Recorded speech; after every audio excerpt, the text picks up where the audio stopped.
Irmãos e irmãs, que a graça e a paz do Senhor possa nos abençoar e nos guardar, hoje e sempre. Amém.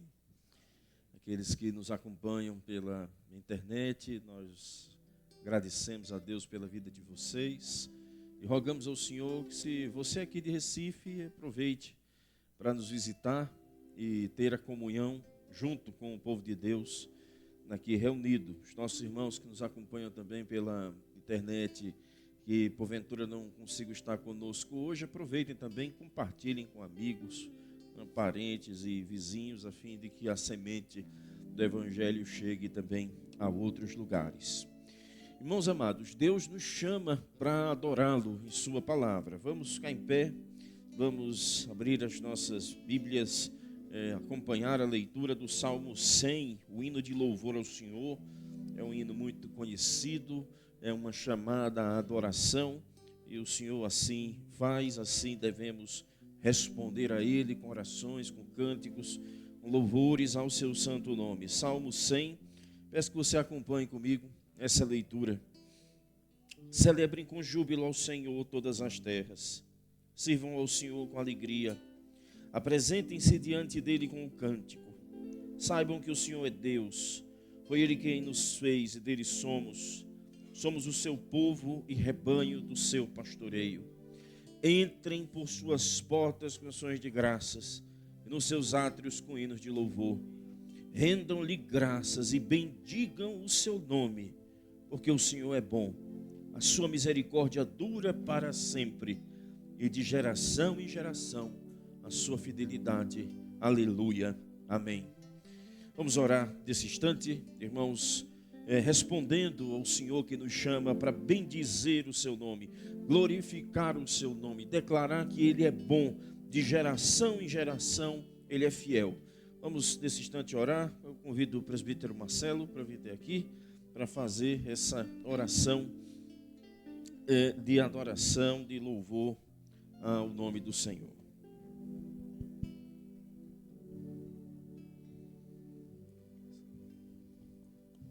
Oremos. Bendito Deus, grandioso Deus, te agradecemos, ó Pai, pelo privilégio, Senhor, de estar aqui na tua casa para render-te graça, Senhor. Obrigado, Senhor, porque temos a oportunidade para vir à tua casa, te louvar, te glorificar, te bendizer nesse dia, no dia de domingo, que é o teu dia, Senhor. Obrigado porque tu nos capacita para isso, que nos instiga, nos motiva a estar aqui todos os domingos para elevar a ti todo o louvor e toda a glória. Obrigado por tudo, Senhor. Te agradecemos e te louvamos em nome de Jesus. Amém. Amém. Ainda em pé, irmãos, vamos louvar o Senhor. Vamos celebrar com júbilo, declarar que Ele é bom, sua grandeza, e assim exaltarmos o nome do nosso Deus. Louvado seja o nome do Senhor. Graça e paz, igreja. Amém? Louvaremos ao Senhor nesse cântico, declarando que Ele é exaltado em nossas vidas e em tudo que Ele tem feito. E que no nome de Jesus nós possamos estar sempre reconhecendo essa bondade do Senhor. Amém?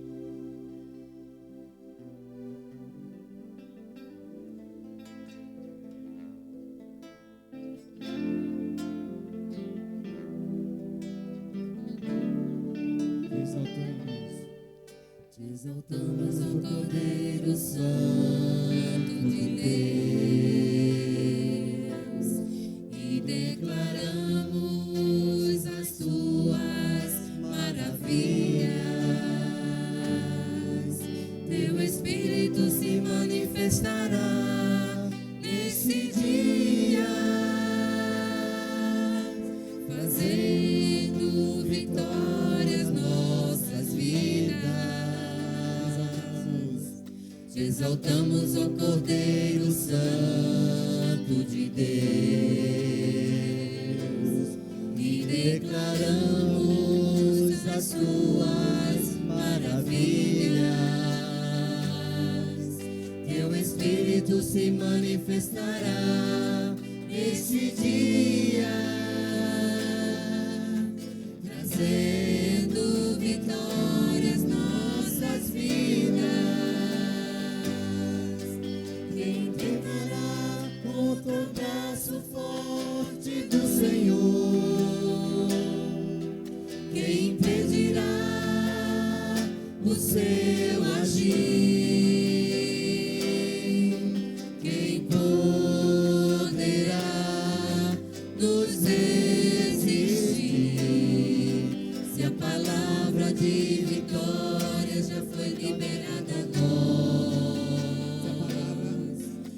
palavra de vitória já foi liberada a nós. Quero ouvir a igreja louvar ao Senhor, te exaltamos, ao Cordeiro Santo de Deus, e declaramos as suas maravilhas. Teu Espírito se manifestará nesse dia, trazendo vitórias nas nossas vidas. Quem tentará contra o braço forte do Senhor? Quem impedirá o seu agir? Quem poderá nos resistir? Se a palavra de vitória já foi liberada a nós. Se a palavra contra o braço forte do Senhor, quem impedirá o seu agir? Quem poderá nos resistir? Se a palavra de vitória já foi liberada a nós. Se a palavra de vitória já foi liberada a nós. Se a palavra de vitória já foi liberada a nós.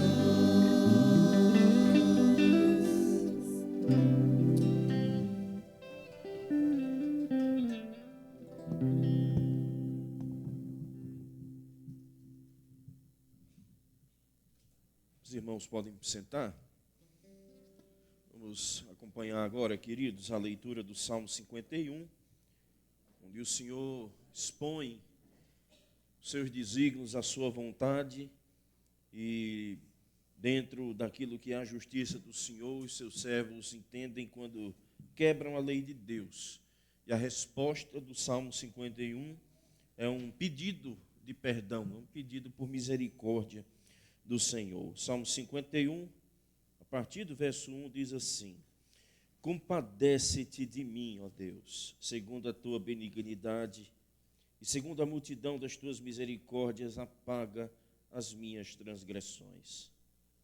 Lava-me completamente da minha iniquidade e purifica-me do meu pecado, pois eu conheço as minhas transgressões e o meu pecado está sempre diante de mim. Pequei contra ti somente, e fiz o que é mal aos teus olhos, de maneira que serás tido por justo no teu falar e puro no teu julgar. Eu nasci na iniquidade, e em pecado me concebeu minha mãe. Somente até aqui, queridos, o verso número 5.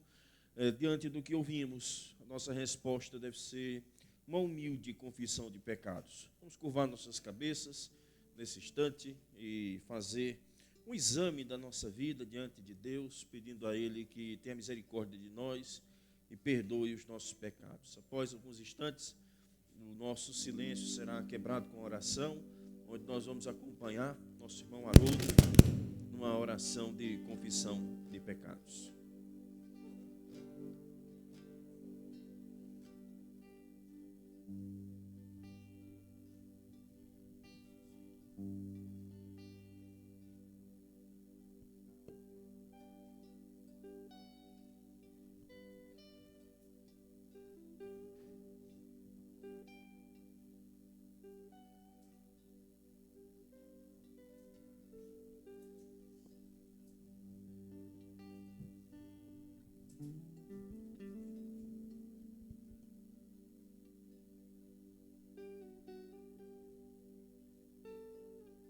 Ó Deus amado, mais uma vez, Senhor, curvados estamos diante de Ti, Senhor, reconhecendo as nossas fragilidades, aquilo que tem nos apartado de Ti, Senhor, o pecado que tem nos abordado o tempo todo, seja por pensamento, seja por atitude, seja por palavra, Senhor. Que nesse momento, Senhor, reconhecemos que somos pobres pecadores e precisamos, carecemos muito da tua misericórdia. E perdoa os nossos pecados, Senhor. Para que possamos estar aqui te louvando realmente, Senhor, em espírito e em verdade, sabendo que na condição de pecadores não podemos te exigir nada, pelo contrário, só a tua misericórdia. E que sabemos que o preço que foi pago por nós, Senhor, naquela cruz, é algo que deveria estar cada vez mais forte na nossa mente. Porque foi um preço alto que foi pago por mim, por cada um dos irmãos que está aqui, Senhor, na condição de pecadores. E foi o teu amor e a tua graça que fez isso, Pai. Por isso nós te louvamos e te pedimos, Senhor, perdoa-nos, ó Pai. Em nome de Jesus. Amém. Meus irmãos, vamos continuar exaltando o Senhor, vamos continuar louvando o seu nome, engrandecendo a Ele, e Ele é aquele que perdoa pecados. Vamos louvar o nosso Deus. Nós louvamos o Senhor porque as misericórdias do Senhor são a causa de não sermos consumidos. E por isso nós louvamos a Ele pela sua bondade.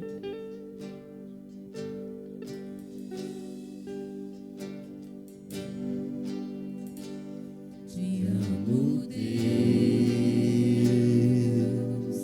tua graça nunca falha.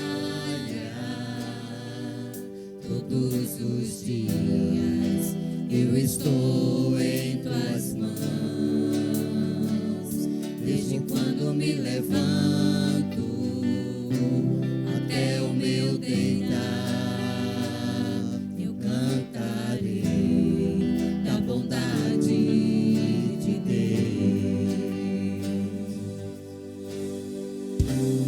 És fiel em todo o tempo, em todo o tempo tu és tão bom.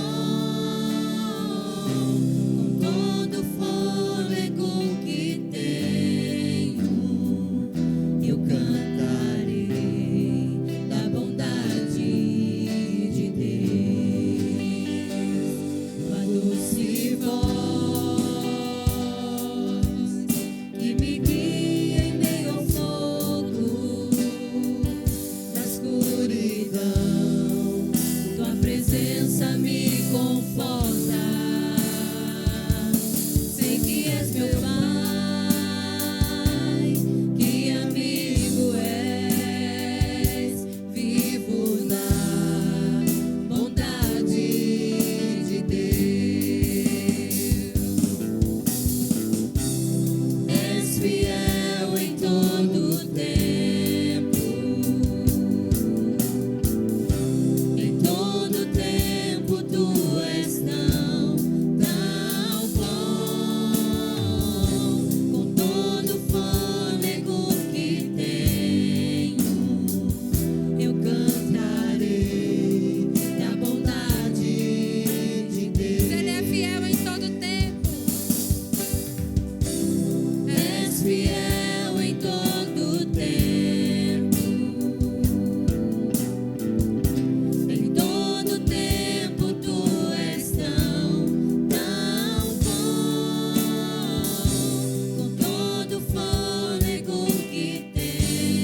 tempo, em todo tempo tu és tão bom, com todo o fôlego que tenho, eu cantarei da bondade de Deus,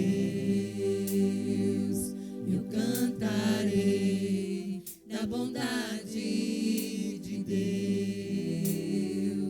eu cantarei da bondade de Deus.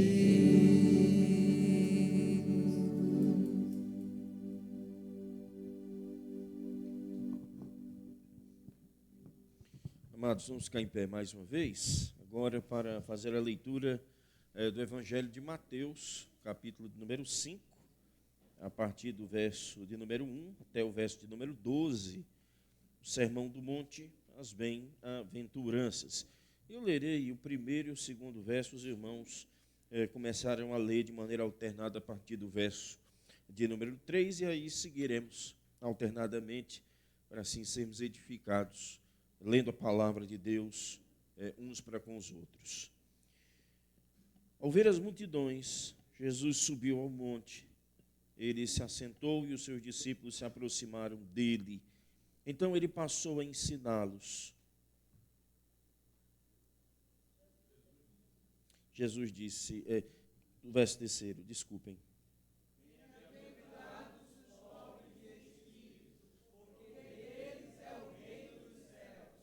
Bem-aventurados os que choram, porque serão consolados.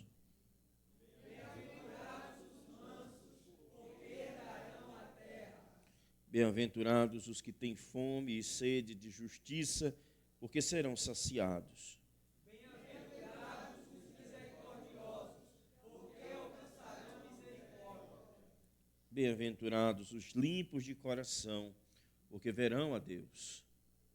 Bem-aventurados os pacificadores, porque serão chamados filhos de Deus.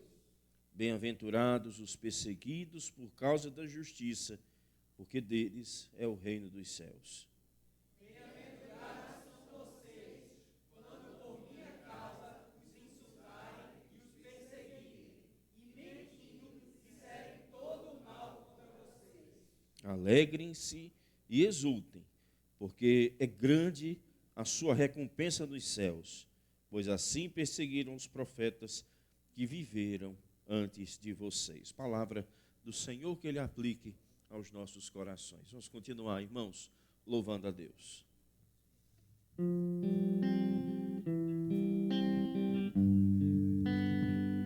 Ainda de pé, meus irmãos, louvemos ao Senhor.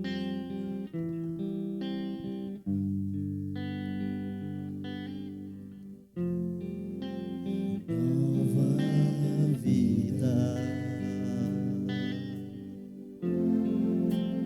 para sempre, Uma família, uma família,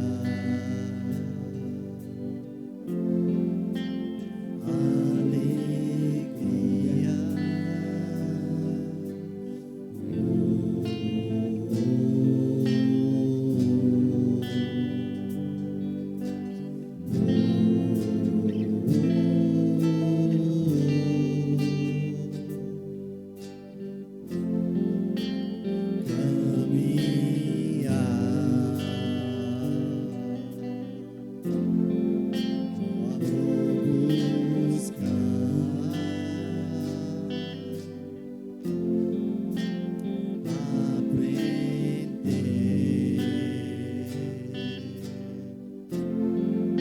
a luz brilhar, saber que a gente pode crescer,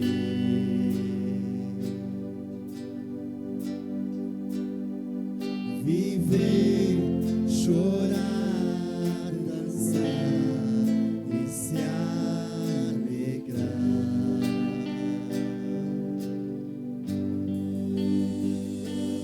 Oh, oh, oh, oh.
Os irmãos podem sentar.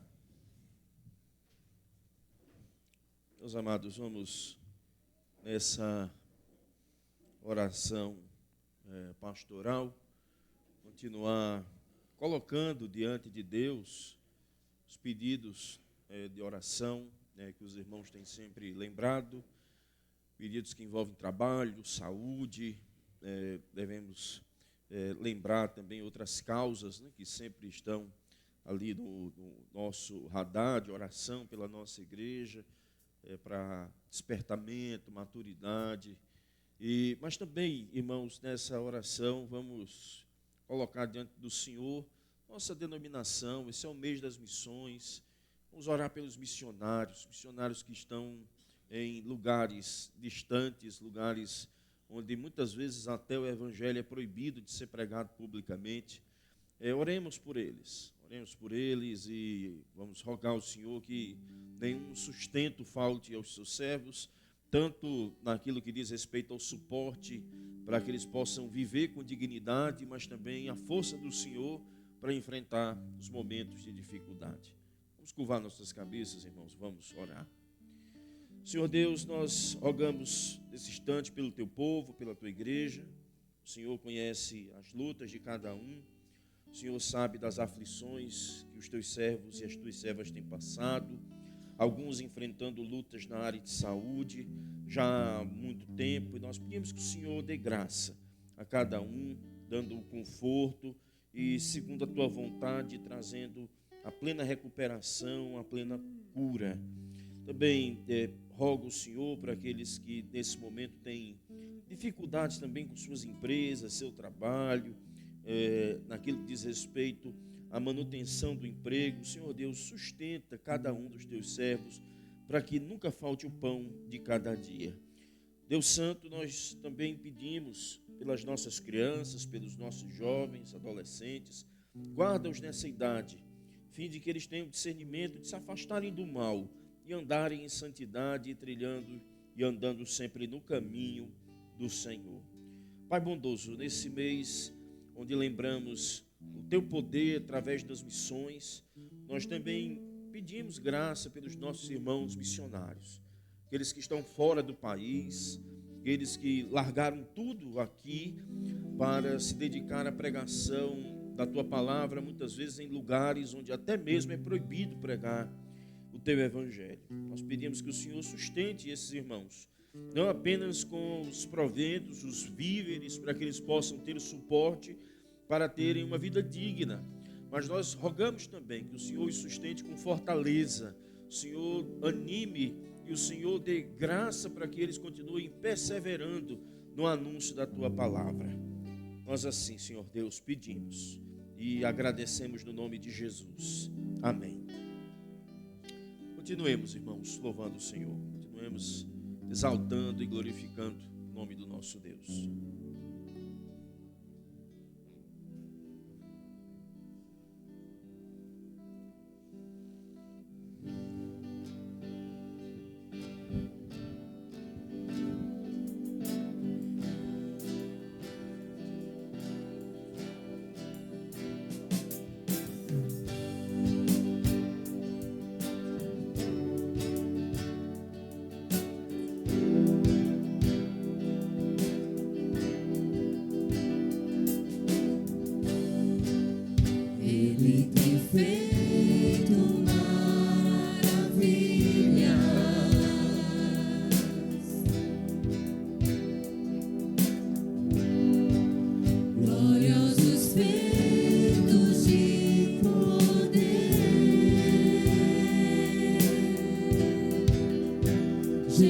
Jesus.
Vamos chamar as nossas crianças para virem até aqui.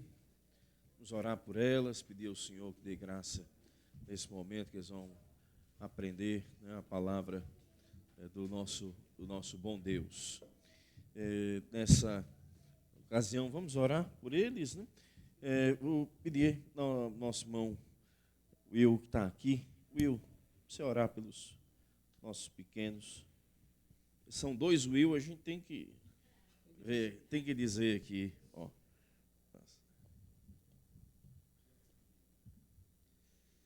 Senhor, nosso Deus, nosso Pai, grandioso, altíssimo, único merecedor de receber toda a honra, toda a glória e todo o poder, aquele que é, que era e que há de vir. Nós colocamos na Tua santa presença os nossos filhos, a nossa herança, a porção gloriosa que o Senhor nos deu aqui nessa terra, para que o Senhor prepare os corações, os ouvidos e a mente para receber a semente da Tua palavra, que já dá frutos, porém que no seu tempo dará ainda frutos maiores para a honra e a glória do Teu nome. Os protege, os guarda, dá discernimento aos pais e às mães, para que sejam exemplo dentro de casa, na igreja e fora de casa, nos seus trabalhos, para que seus filhos se espelhem neles, como homens e mulheres de Deus, semeando luz e sendo sal aqui nessa terra, para a honra e glória do nome de Jesus. Amém. Amém. Amém. Obrigado.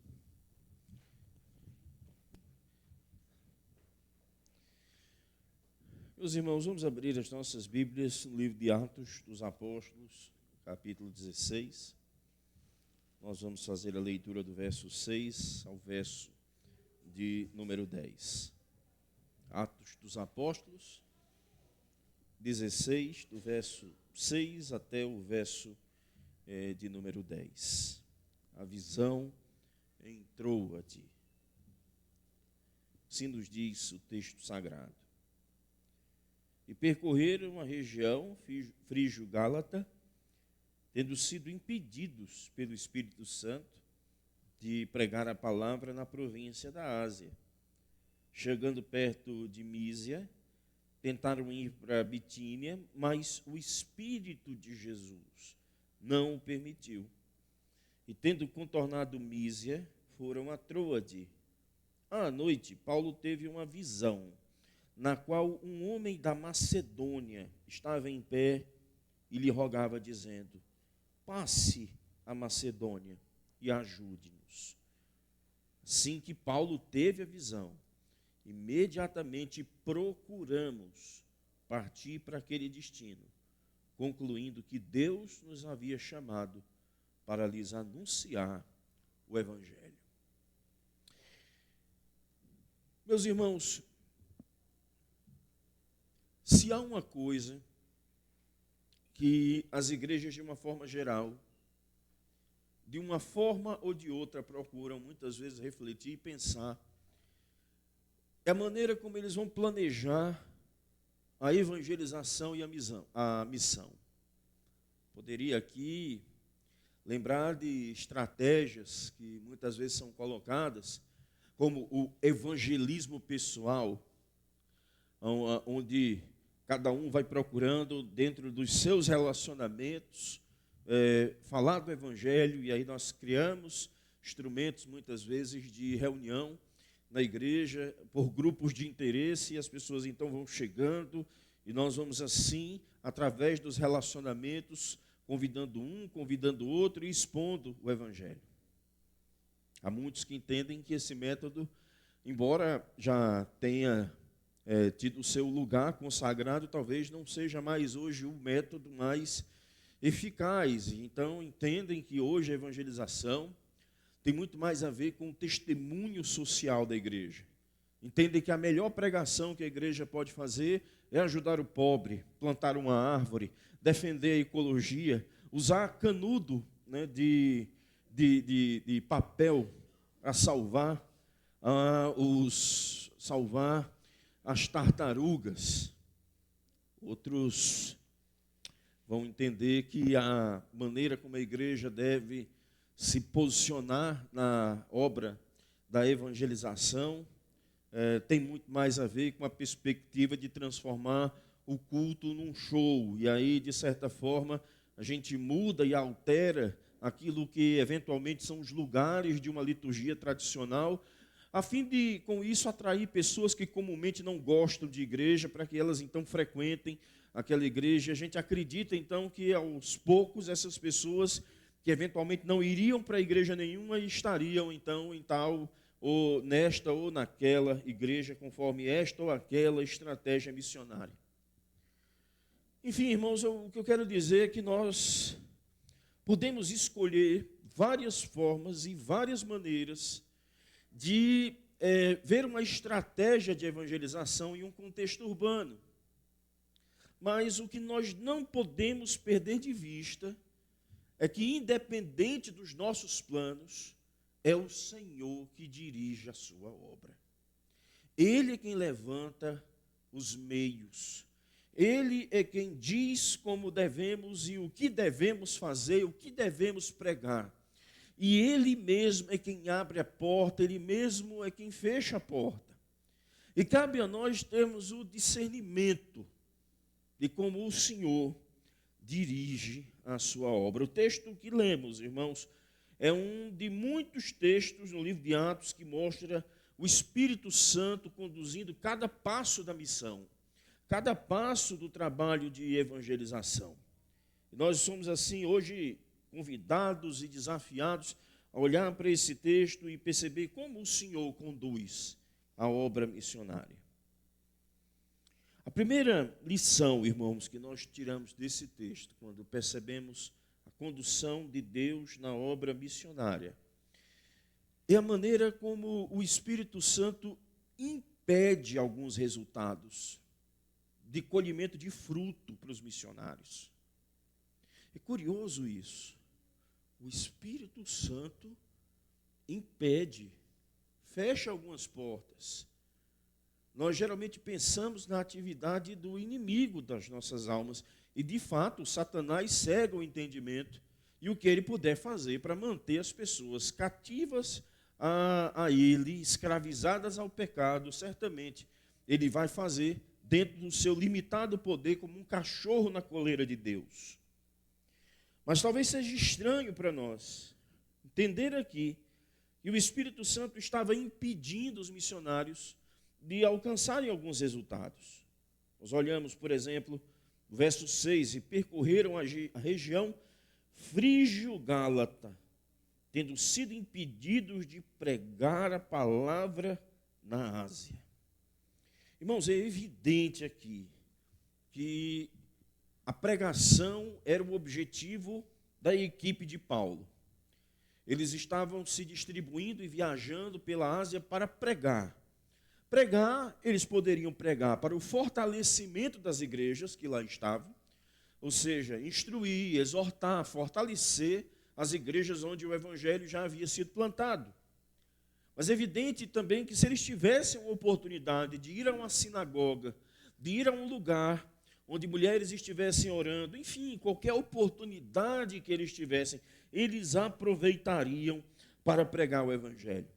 Schnabel, um hábil comentador do texto de Atos, nos lembra que nessa região frígio-gálata existia uma presença muito próspera do judaísmo, em Hierápolis, Laodiceia, Trípoli, Antioquia, Trales, Magnésia, enfim, muitas outras cidades. Ou seja, essa equipe foi com um plano e um foco em algo legítimo, pregar a palavra. Ou seja, eles tinham os métodos corretos, a disposição correta, a fidelidade em pregar a palavra de Deus, mas foram impedidos pelo Espírito Santo. É isso que o texto nos diz. Foram impedidos pelo Espírito Santo de pregar na província da Ásia. Nós não sabemos se eles foram perseguidos, nós não sabemos se os judeus deram de costas para eles, mas eles foram impedidos. De alguma maneira, o Espírito Santo agiu de forma a que eles não colhessem frutos nesse lugar. E o verso 7, então, nos diz que eles foram chegando perto de Mísia, tentaram ir para Bitínia, mas o Espírito de Jesus não o permitiu. Ou seja, eles não somente passaram pelas regiões da Ásia, mas foram navegando de porto em porto, de lugar em lugar, ou seja, indo para um canto, indo para o outro, com o mesmo propósito, com o mesmo método, pregar a palavra nesse lugar, seja para fortalecer os irmãos, seja para ter uma oportunidade de falar de Cristo nas sinagogas, mas o Espírito de Jesus não o permitiu. Meus irmãos, nós temos que refletir muito bem no que está posto aqui, porque a questão principal nossa não é discernir o momento em que o Espírito Santo vai nos impedir de realizar isso ou aquilo. Isso é apenas a expressão clara de Atos para dizer que nós não temos o comando da missão. Nós somos instrumentos de Deus na obra missionária. Nós não podemos levar uma pessoa a Cristo, mas nós podemos levar o Evangelho de Cristo às pessoas. E o Espírito Santo de Deus é quem vai, em último lugar, falar ao coração desses para que eles respondam ao Evangelho do Senhor Jesus Cristo. Então, quando eu olho, queridos, para esse texto, eu vejo aqui que os missionários estavam perseverando naquilo aos quais eles foram chamados para exercer. Esses crentes foram perseverantes naquilo que eles deviam fazer, na comunicação verdadeira do Evangelho. E uma vez que os frutos não vieram, o discernimento que eles tiveram foi que o Espírito Santo tinha fechado a porta. Por que nós temos que ter essa mentalidade do texto de Atos, da soberania de Deus na missão? Porque muitas vezes, quando nós nos deparamos com algo que devemos fazer na obra missionária, e os resultados não vêm, nós questionamos imediatamente as coisas, e principalmente questionamos as coisas que jamais deveríamos questionamos coisas que jamais deveríamos questionar. Deixe-me ser objetivo com vocês.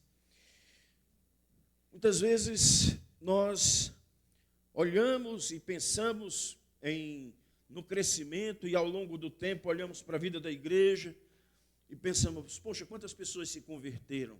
Nos últimos 3 anos, quantas pessoas foram batizadas? Nos últimos anos, quantas pessoas foram discipuladas? Esse ano, que programação nós fizemos para atrair pessoas? E quando nós começamos a pensar essas coisas, e elas de fato devem ser pensadas em termos de atitude de ir ao encontro do perdido, mas muitas vezes quando nós paramos para pensar sobre essas coisas, nós começamos a questionar algumas coisas. Poxa, será que esse modelo nosso de culto é de fato o modelo que deve ser seguido? Quem sabe se a gente mudar um pouco mais as coisas? Quem sabe se de repente a pregação não fosse como o pastor está aqui fazendo? Quem sabe se de repente a gente botasse um grande facho de luz aqui saindo, talvez um gelo seco vindo por esse lado?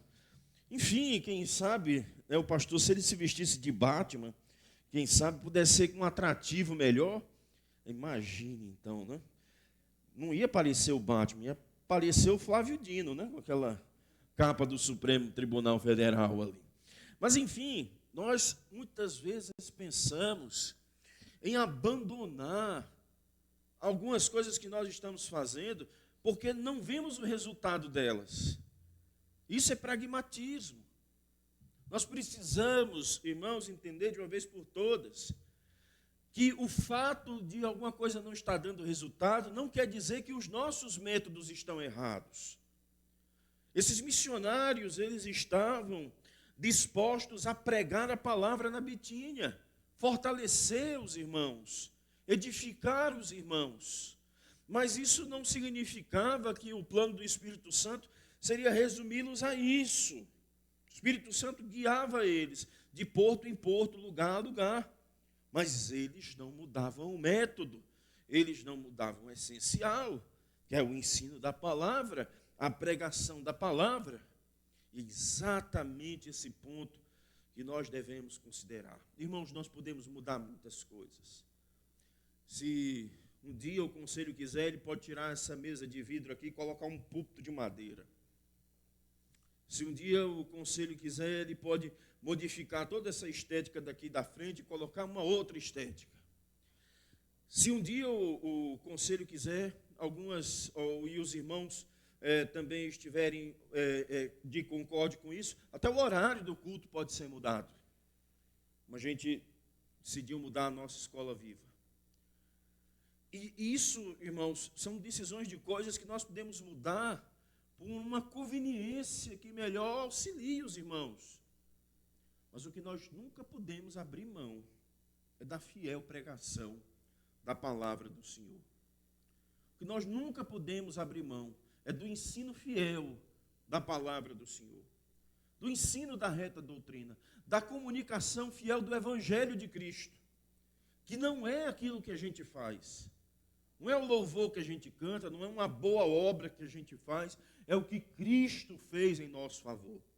Nós nunca podemos abrir mão de uma sólida formação doutrinária que nos prepare para pregar o Evangelho.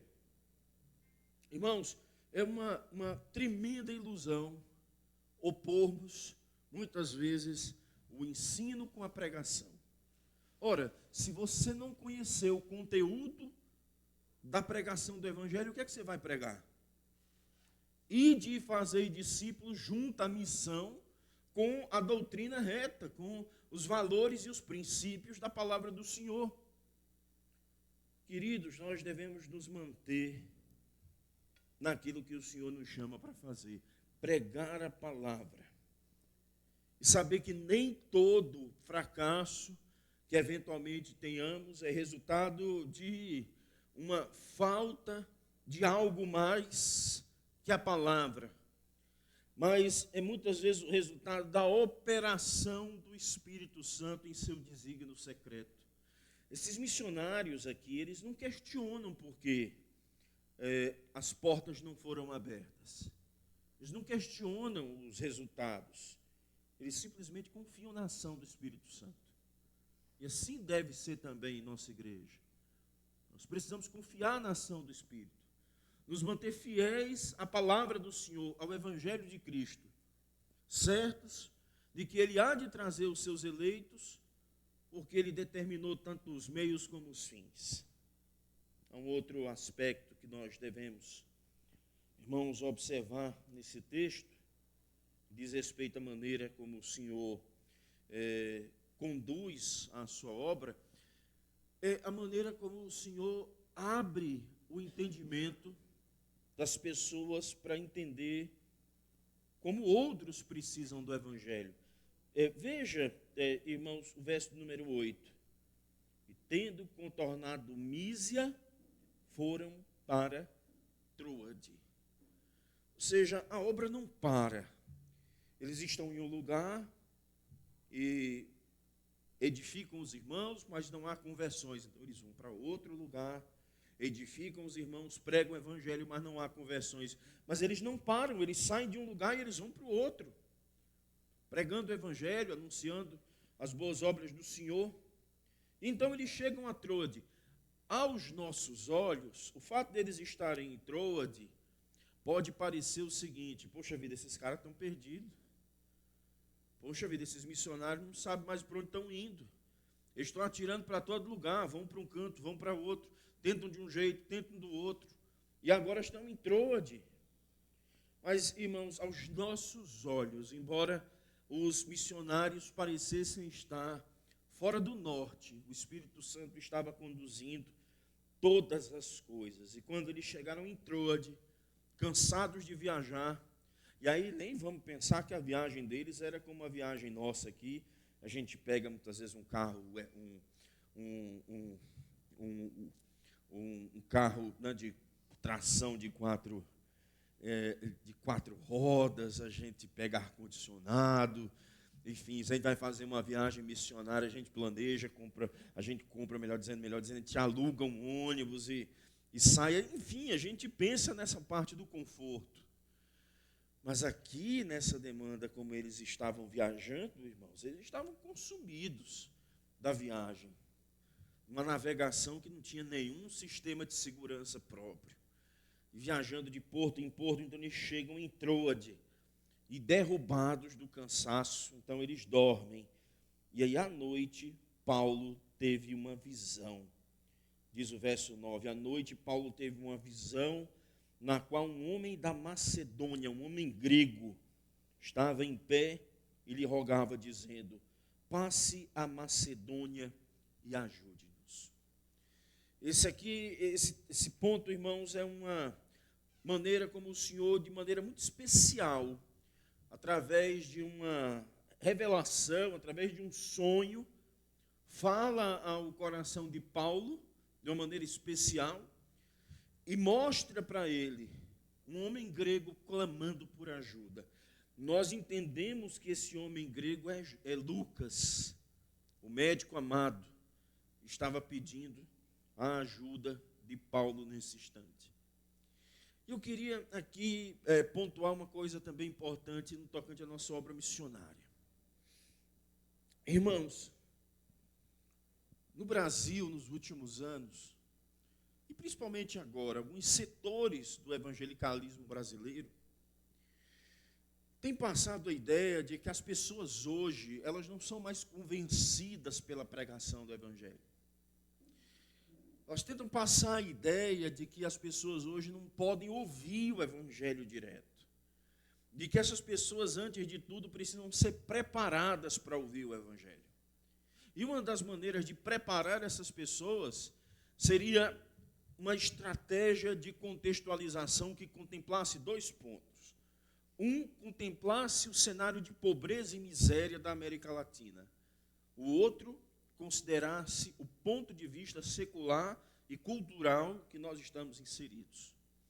E a igreja, então, tentaria se comunicar através dessa cultura com aqueles que estão longe, ou através dos pobres e necessitados, a igreja mostraria com boas obras, e através dessas boas obras, elas pregariam o evangelho. Qual é a grande dificuldade, irmãos, que nós temos com essa visão, com essa percepção, com essa filosofia de ministério?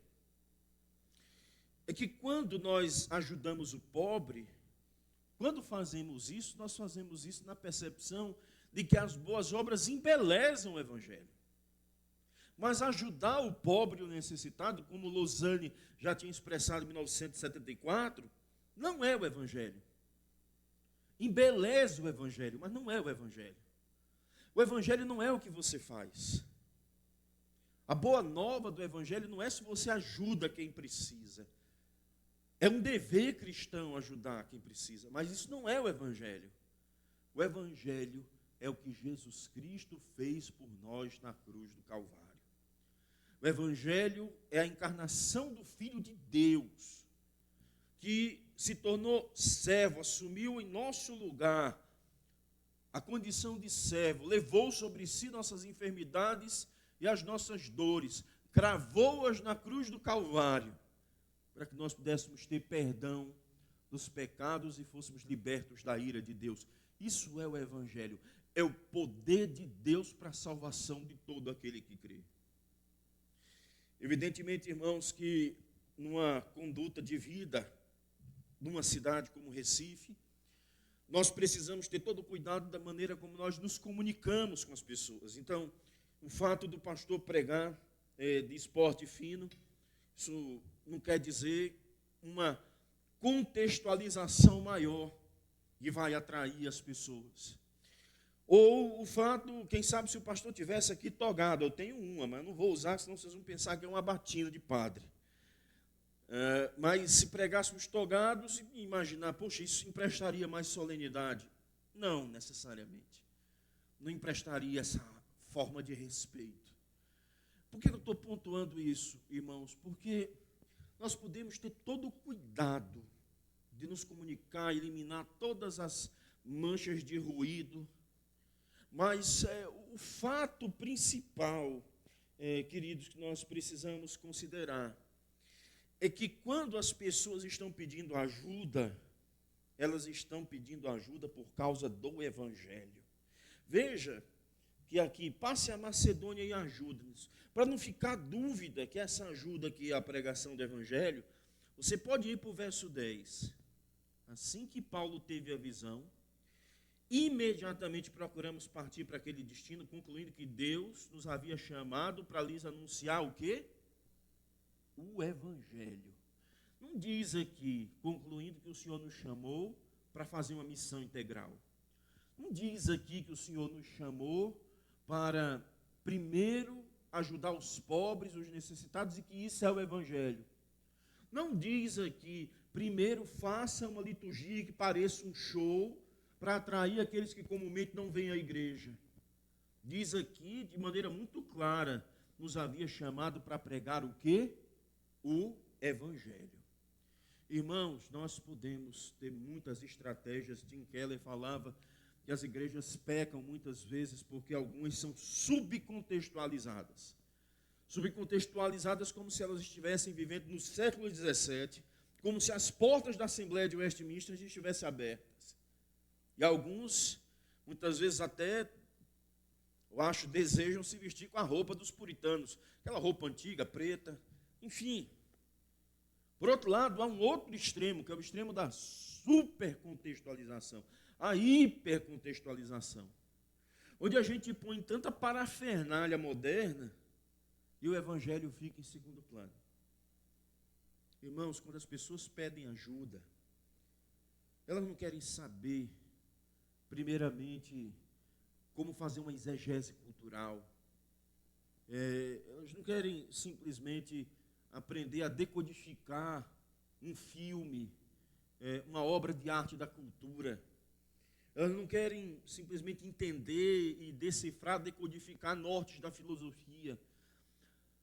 Essas pessoas, elas, quando estão nos seus gemidos, nas suas dores, elas não vão pegar um prato de comida e olhar para o prato de comida e olhar para ele e dizer assim, Jesus salvou minha vida. Talvez ela olhe para o seu testemunho cristão e diga como essas pessoas são piedosas.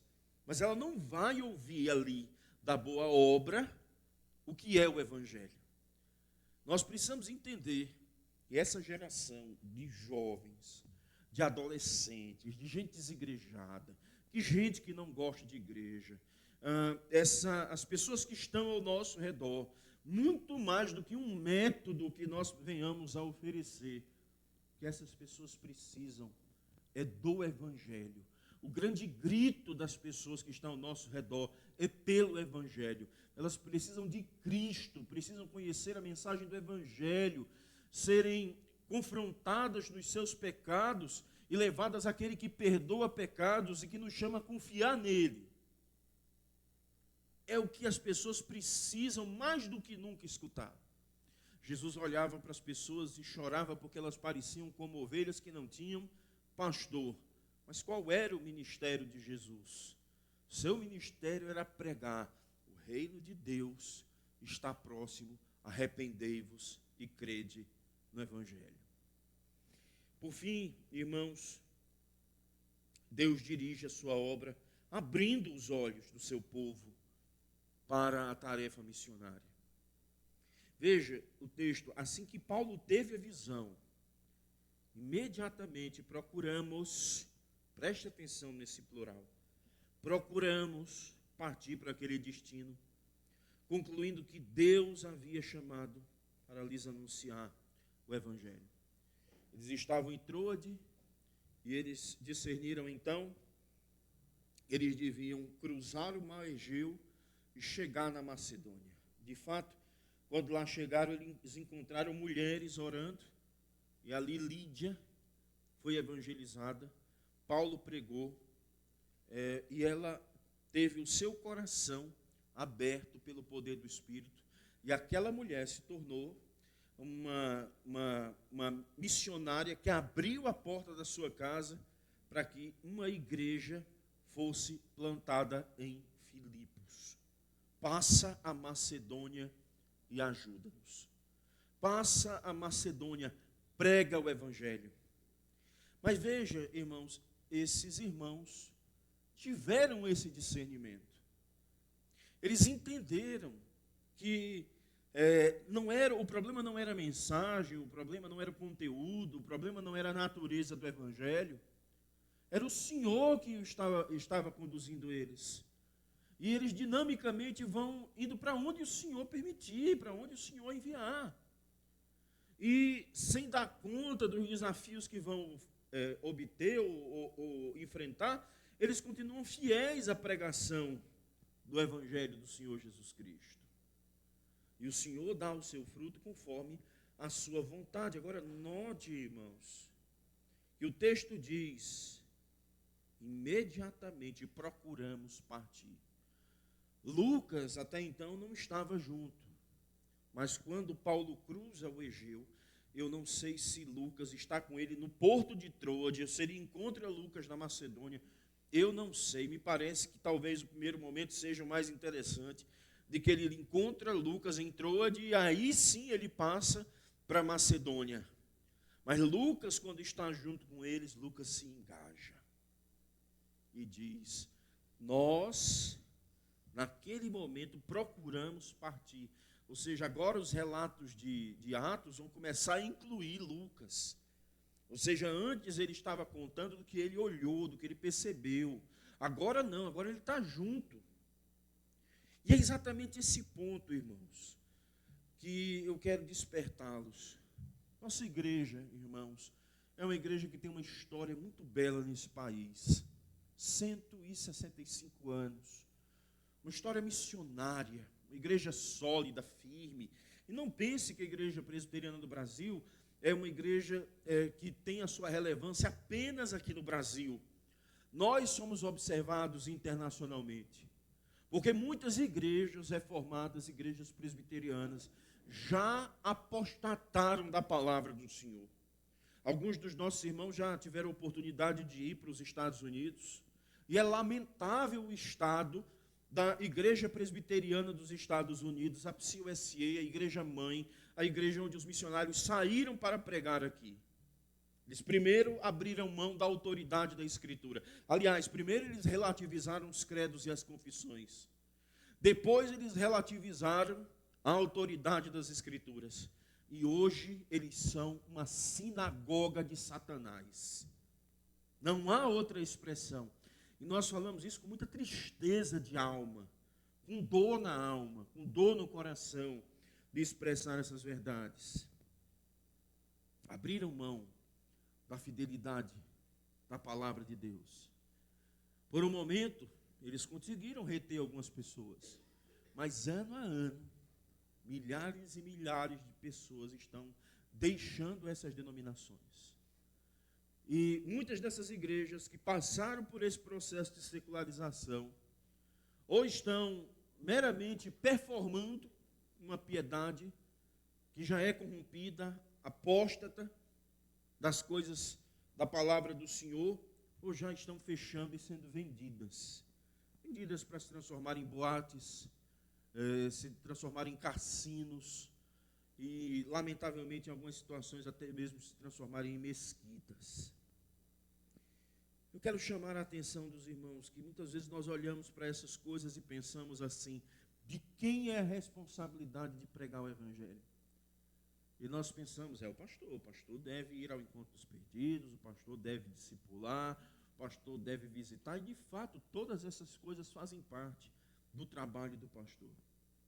Nós muitas vezes olhamos e pensamos assim: quem é que deve evangelizar? É o presbítero Haroldo, é o presbítero Marcelo, é a liderança que deve evangelizar. Irmãos, todos nós somos chamados a ser testemunha do Evangelho. E quando Lucas ouviu Paulo dizer: eu tive uma visão de um homem macedônio pedindo ajuda, Lucas disse: eu sou esse homem, e eu quero me juntar agora a essa obra missionária, e vamos atravessar o Egeu para pregar o Evangelho na Europa. Irmãos, nós devemos ter essa mesma percepção de que a obra de Deus não é uma coisa que a gente vai olhar à distância. A obra de Deus da evangelização é algo que nós devemos tomar como algo que devemos participar dela. Entenda. Você pode por algum momento até julgar os bancos vazios que estão aqui. Dizer, esse banco aqui poderia ter alguém. Esse banco poderia ter alguém que saiu. Esse banco poderia ter alguém que visitou e não voltou mais.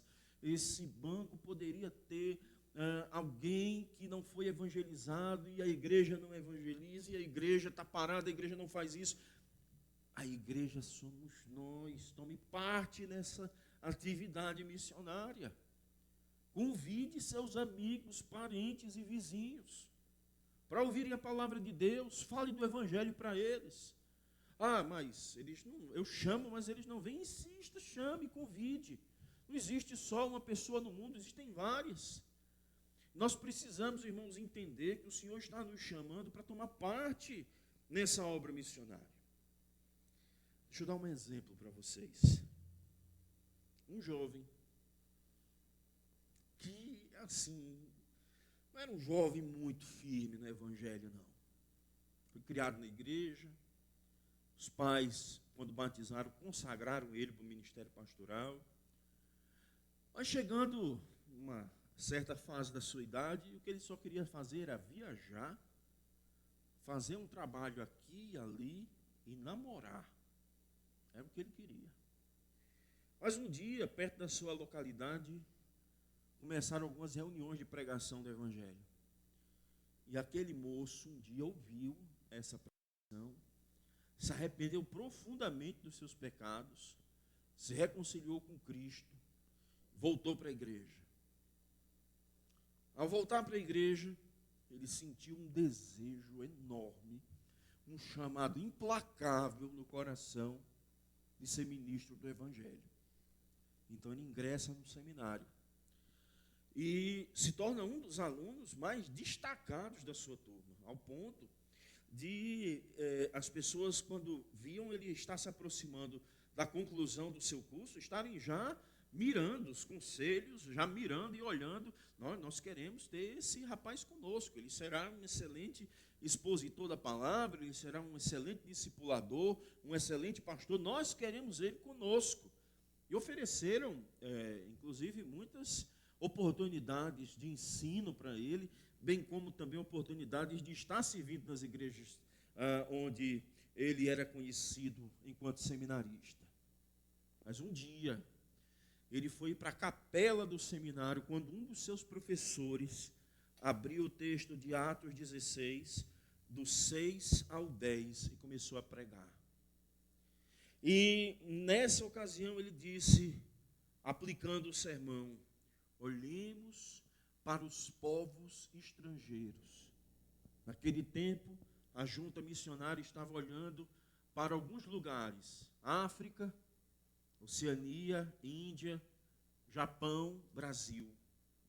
Era o século XIX. E aquele jovem estava sentado no banco do seminário de Princeton, se chamava Archibald Green Simonton.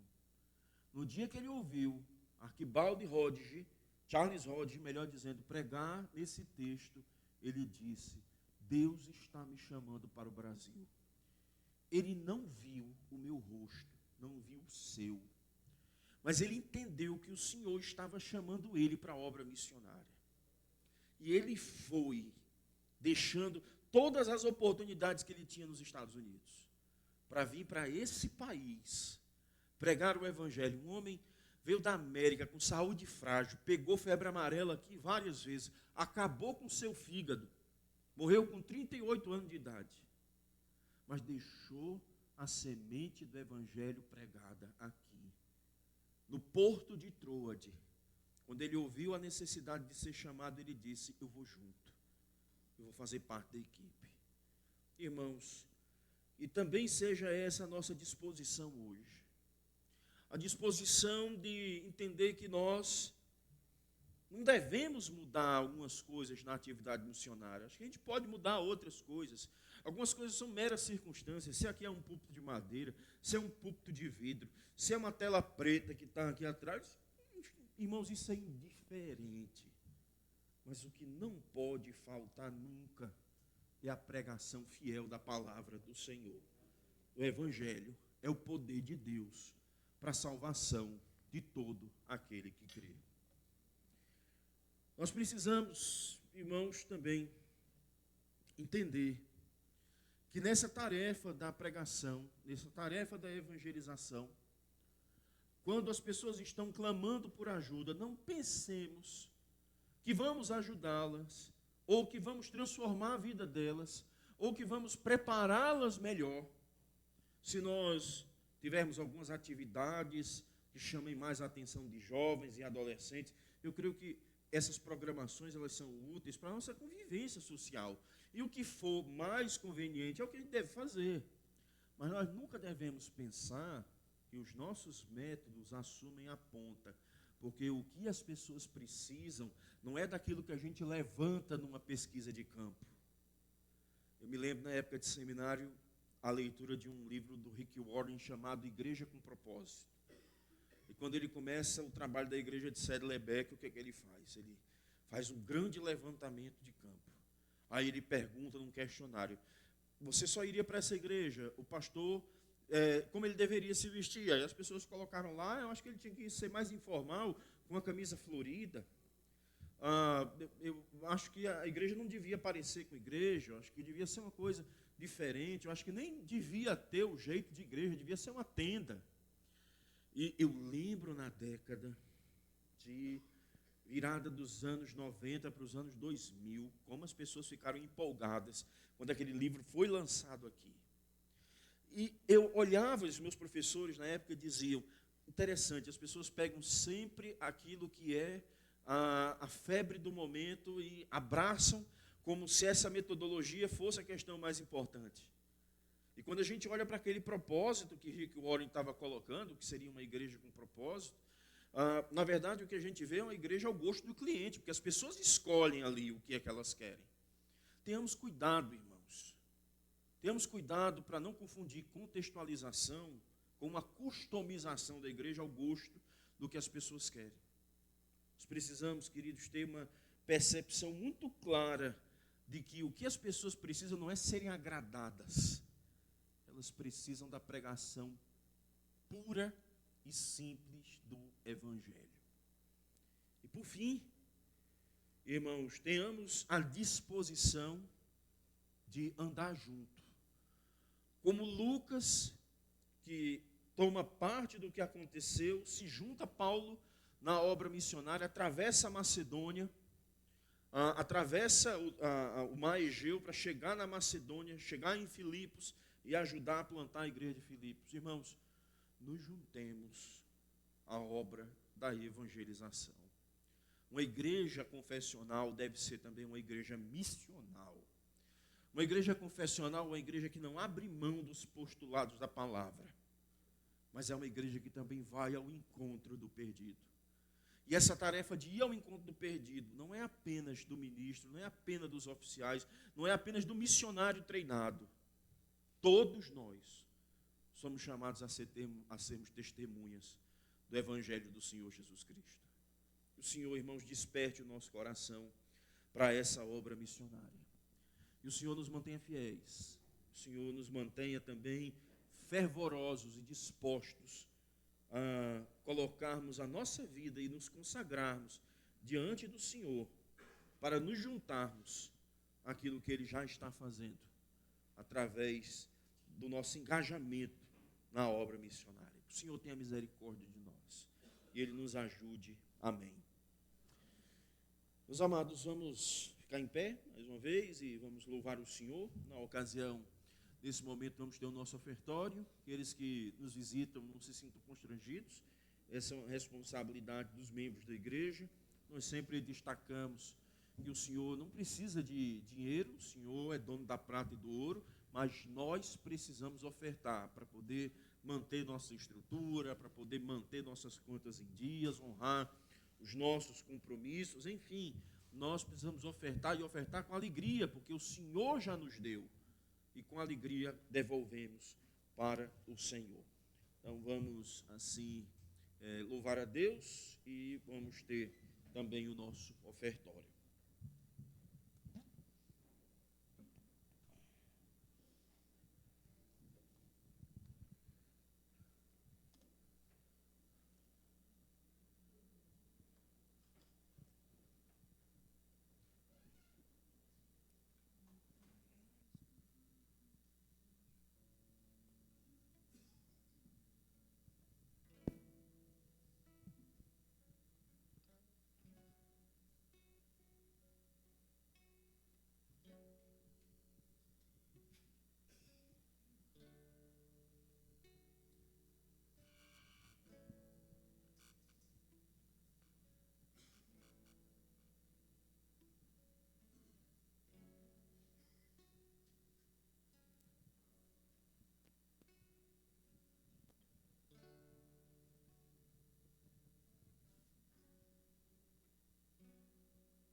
queridos, vamos orar, pedir ao Senhor que nos abençoe e também vamos agradecer essas ofertas, né, recolhidas no meio do povo de Deus. Vou chamar o nosso irmão diácono, diácono, poxa, vou esquecer o Nelson, né? Pelo amor de Deus, Nelson.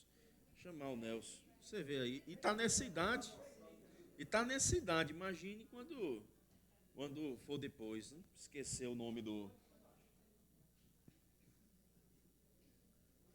nosso irmão Nelson para nos ajudar aqui agora a orar, agradecendo as ofertas do meio do povo de Deus. Vamos orar. Senhor Deus, antes de tudo, Pai Eterno, te agradecemos, Senhor, porque o Senhor cuida de nós, ó Pai Eterno. O Senhor é misericordioso conosco, Senhor, e se estamos pela tua misericórdia, Senhor Deus. Mas além dessa misericórdia que o Senhor tem sobre as nossas almas, sobre as nossas vidas, o Senhor cuida de uma maneira especial, nos dando tudo o que a gente precisa materialmente, Senhor. O Senhor tem nos abençoado, não deixando nada faltar. E em gratidão, Pai Eterno, nós te devolvemos parte daquilo que o Senhor nos dá, mas entendendo que tudo é teu, Senhor Deus Eterno. A nossa vida é tua. E nós não só entregamos, ó Pai Eterno, nossos dízimos e ofertas, mas nós nos entregamos, ó Pai Eterno, no teu altar, Senhor. Que o Senhor esteja fazendo em nossas vidas, Pai Eterno, aquilo que o Senhor quer. E que da mesma forma como o Senhor foi ali com Paulo, com vários discípulos, ó Pai Eterno, que o Senhor esteja nos mostrando de fato o caminho que o Senhor quer que a gente esteja seguindo, onde quer que a gente vá. Se o Senhor também mostre que aquela porta o Senhor fechou e aquela porta o Senhor abriu, e que a gente entenda que tudo é para Ti. Por isso te agradecemos, ó Pai Eterno, por essas ofertas que foram trazidas, que o Senhor possa estar abençoando cada pessoa, cada lar, cada família aqui representada, e que acima de tudo possamos ter uma vida digna realmente do Teu Evangelho. Muito obrigado, Senhor Deus Eterno, por nos conceder mais uma vez estarmos juntos. Te agradecemos em nome santo, Jesus. Amém. Amém. Amém. Meus queridos, vamos nesse instante buscar a bênção do Senhor. Ide em paz, irmão e irmã, que a graça do Senhor Jesus, o amor de Deus, nosso Pai Celestial, e o poder, a alegria e as consolações do Espírito Santo sejam sobre todos nós, hoje e para todos sempre. Amém. Vamos louvar o Senhor, depois nos assentar e ouvir alguns avisos.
Cordeiro de Deus que venceu. Digno é o Cordeiro de Deus, digno é o Rei que a morte venceu.